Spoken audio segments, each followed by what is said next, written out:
And Senator Rand Paul at first just refused to answer any questions about them. Look, Rand Paul mum after plagiarism allegations.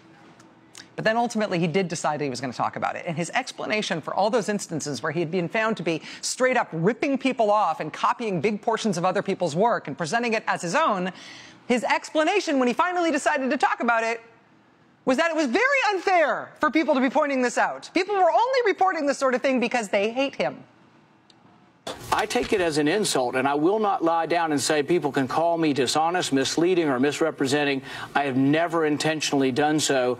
And like I say, if dueling were legal in Kentucky, if they keep it up, it'd be a duel challenge. But I can't do that because I can't hold office in Kentucky. After saying he wished to duel with the people reporting on his many instances of public plagiarism as a U.S. Senator, Senator Paul then sat for an interview with the National Review. The interviewer described him as, quote, furious. He told them, quote, it annoys the hell out of me. I feel like if I could just go to detention after school for a couple of days, then everything would be okay. But do I have to be in detention for the rest of my career? He then sat for an interview with the New York Times, who described him as drawn and clearly shaken during the interview. He told the Times, quote, what we are going to do from here forward, if it will make people leave me the hell alone, is we're going to do them like college papers. We're going to try to put out footnotes.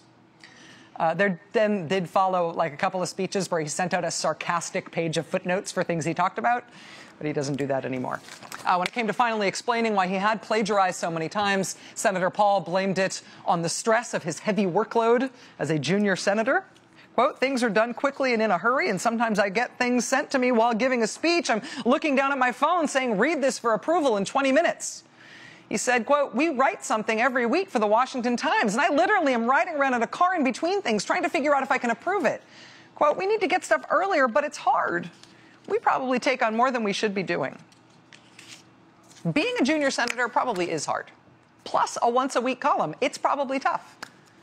If it is tough enough for you that you cannot handle that kind of a workload without plagiarizing your speeches and columns wholesale and threatening to duel with people who report on you for doing that, and people's concerns about issues like that drive you so far to distraction that it makes you threaten to quit politics forever and go home and back to being an eye doctor, then maybe being a junior senator is not for you. Maybe you're not up to it.